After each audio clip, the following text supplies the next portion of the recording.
Hello बच्चों, आज हम लोग बोर का परमाणु मॉडल पढ़ेंगे। क्योंकि ये जो परमाणु मॉडल है वो रदरफोर्ड के परमाणु मॉडल में जो कमियां थीं उनको दूर करने का प्रयास इस मॉडल में किया गया है। और ये बोर के द्वारा 1913 में दिया गया मॉडल है। और इस मॉडल के लिए उन्होंने प्लांक का क्वांटम सिद्धांत है उसको बेस बनाया और उसके आधार पर इस मॉडल को एक्सप्लेन किया गया है। और इस मॉडल में रदरफोर्ड के परमाणु मॉडल में जो कमियां थीं उनको दूर करने का प्रयास किया गया है। तो देखते हैं कि इस मॉडल में क्या क्या किया गया है और उस मॉडल के कंपैरिजन में इसमें क्या सुधार हुआ है।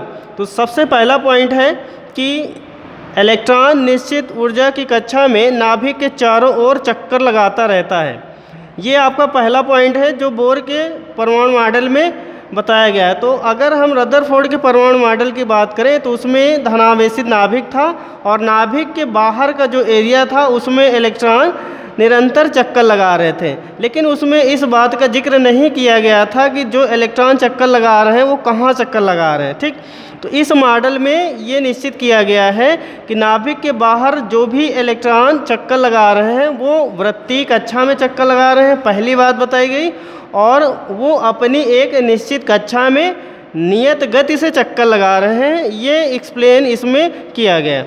और अब देखते हैं दूसरा पॉइंट। अगर इलेक्ट्रॉन नाभिक के पास वाली कक्षा में चक्कर लगा रहा है तो उसकी ऊर्जा न्यूनतम होगी, और यदि इलेक्ट्रॉन दूर वाली कक्षा में चक्कर लगा रहा है तो उसकी ऊर्जा अधिकतम होगी। तो जैसे ये परमाणु है तो परमाणु के ये यहाँ पर देख सकते हैं बीचों बीच में केंद्रक है और इसके बाहर कई सारी वृत्तीय कक्षाएं। तो जो इलेक्ट्रॉन नाभिक के पास वाली कक्षा में होगा उसकी ऊर्जा का स्तर कम होगा, और जैसे जैसे वृत्तीय कक्षाओं की बात करेंगे, यानी कि जो वृत्तीय कक्षाएं हैं, और हम बात करेंगे नाभिक से वृत्तीय कक्षाओं की दूरी की, तो जो इलेक्ट्रॉन सबसे बाहर वाली कक्षा में चक्कर लगा रहा होगा उसकी ऊर्जा ज़्यादा होगी अगर नाभिक के पास वाली कक्षा से तुलना की जाएगी बाहर वाली कक्षा की। तो जो इलेक्ट्रॉन पास वाली कक्षा में होगा नाभिक के उसकी ऊर्जा कम होगी, और जितना ज़्यादा होगा इलेक्ट्रॉन नाभिक से दूर उसकी ऊर्जा उतना ही ज़्यादा होगी। अब ये आपका तीसरा पॉइंट है कि इलेक्ट्रॉन केवल उन्हीं कक्षाओं में चक्कर लगाता है जिनमें इलेक्ट्रॉनों का कोणीय संवेग h/2π का पूर्ण गुणज होता है। जैसे मान लिया जाए ये आपका क्या है, परमाणु है, और यहाँ पर अगर एक इलेक्ट्रॉन है तो ये अगर v वेग से चक्कर लगा रहा है और इलेक्ट्रॉन का द्रव्यमान m है और नाभिक से जो त्रिज्या है वो r है, तो उनका जो कोणीय संवेग होगा वो mvr हो जाएगा और वैल्यू हो जाएगी nh/2π। और ये आपका h क्या है, यहाँ पर प्लांक नियतांक है और इसकी जो वैल्यू होती है वो 6.6 × 10⁻34 होती है। और अगर हम n की बात करेंगे तो n एक पूर्णांक संख्या है, अर्थात यहाँ पर कक्षाओं का जिक्र n के माध्यम से किया जा सकता है। तो n की वैल्यू 1 2 3 4 ये भी हो सकती है, या अक्षरों में अगर देखेंगे तो k l m n आदि से भी इंडिकेट कर सकते हैं। अब ये चौथा पॉइंट है कि नाभिक के चारों ओर चक्कर लगाते हुए इलेक्ट्रॉन अपनी निश्चित कक्षाओं में कोई ऊर्जा का उत्सर्जन नहीं करता है, लेकिन एक कक्षा से दूसरी कक्षा में जाने पर ऊर्जा का उत्सर्जन करता है। तो कहने का मतलब ये है कि अगर नाभिक के बाहर वाली कक्षाओं में इलेक्ट्रॉन अपनी निश्चित कक्षा में नियत गति से चक्कर लगा रहा है तो वो ऊर्जा का उत्सर्जन नहीं करेगा। लेकिन अगर उसी इलेक्ट्रॉन को अपनी कक्षा छोड़ के बाहर वाली कक्षा में जाना पड़े, मान लिया जाए उस इलेक्ट्रॉन को बाहर से एनर्जी दे दी जाए, तो वो इलेक्ट्रॉन क्या करेगा, एक्साइटेड होगा और अपनी कक्षा छोड़ के किसी दूसरी कक्षा में चला जाएगा। तो जब वहाँ से वापस आएगा तो वो चुंबकीय क्षेत्र के प्रभाव से विकिरण करेगा, अर्थात ऊर्जा का उत्सर्जन करेगा। और यहाँ पर इसी पॉइंट में लिखा है उच्च कक्षा से निम्न कक्षा में जाते समय इलेक्ट्रॉन ऊर्जा उत्सर्जित करते हैं और निम्न कक्षा से उच्च कक्षा में जाने पर इलेक्ट्रॉन ऊर्जा ग्रहण करते हैं। तो कहने का मतलब है जब किसी इलेक्ट्रॉन को ऊर्जा बाहर से दे दी जाएगी तो वो इलेक्ट्रॉन अपनी कक्षा छोड़ के दूसरी कक्षा में चला जाएगा, तो वो हो जाएगा ऊर्जा का अवशोषण। लेकिन जब वही इलेक्ट्रॉन जब दूसरी कक्षा या बाहर वाली कक्षा से अपनी कक्षा में वापस आएगा तब वो विकिरण के माध्यम से ऊर्जा का उत्सर्जन करेगा। अगला पॉइंट है कि अपनी निश्चित कक्षाओं में चक्कर लगाने के लिए आवश्यक बल अभिकेंद्र बल द्वारा प्राप्त करते हैं। तो जैसे यहाँ पर यह परमाणु है, ठीक, और परमाणु धनावेशित होता है ठीक, इसी में प्रोटॉन होते हैं और जो इलेक्ट्रॉन होते हैं वो बाहर की कक्षा में चक्कर लगा रहे होते हैं। तो जो इलेक्ट्रॉन हैं वो प्रोटॉनों के माध्यम से आकर्षित होते हैं और दोनों के बीच में आकर्षण बन जाता है और इसी वजह से इनके बीच में जो आवश्यक बल क्रिएट होता है वो अभिकेंद्र बल के वजह से ही क्रिएट होता है। तो यहाँ पर इन दोनों के बीच में सर्कुलर पथ में आसानी से चक्कर लगाने की वजह अपकेंद्र बल है।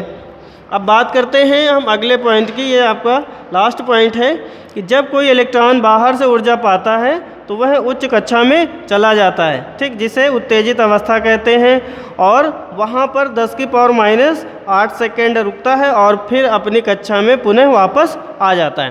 तो कहने का मतलब है कि अगर इलेक्ट्रॉन के अपने परमानेंट स्थान की बात की जाए तो वो उसका जो परमानेंट स्थान है वो उसकी मूल अवस्था को शो करता है, अर्थात इलेक्ट्रॉन जब आधारी अवस्था में होता है तो साइलेंट स्टेज में होता है, नियत होता है, स्थायी होता है और जब उसी इलेक्ट्रॉन को ऊर्जा दे दी जाती है तो वो एक्साइटेड हो जाता है और अपनी कक्षा छोड़ के बाहर वाली किसी भी कक्षा में चला जाता है, ठीक।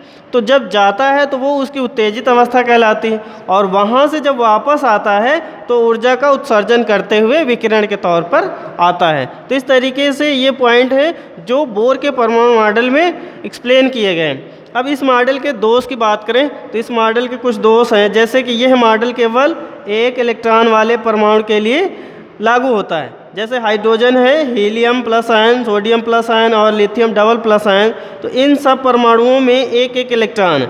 तो एक इलेक्ट्रॉन का एक्सप्लेन इस मॉडल के अनुसार किया जा सकता है, क्योंकि अगर वो इलेक्ट्रॉन अपनी मूल अवस्था में है तो उसकी एनर्जी कितनी है ये पता कर सकते हैं, वो किस स्पीड से चक्कर लगा रहा है ये पता कर सकते हैं।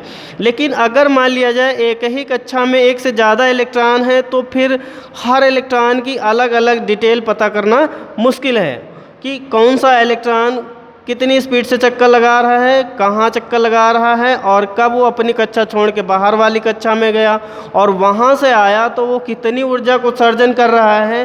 तो अलग अलग इलेक्ट्रॉनों के लिए डिटेल अलग होगा तो वो यहाँ पर एक्सप्लेन नहीं हो सका।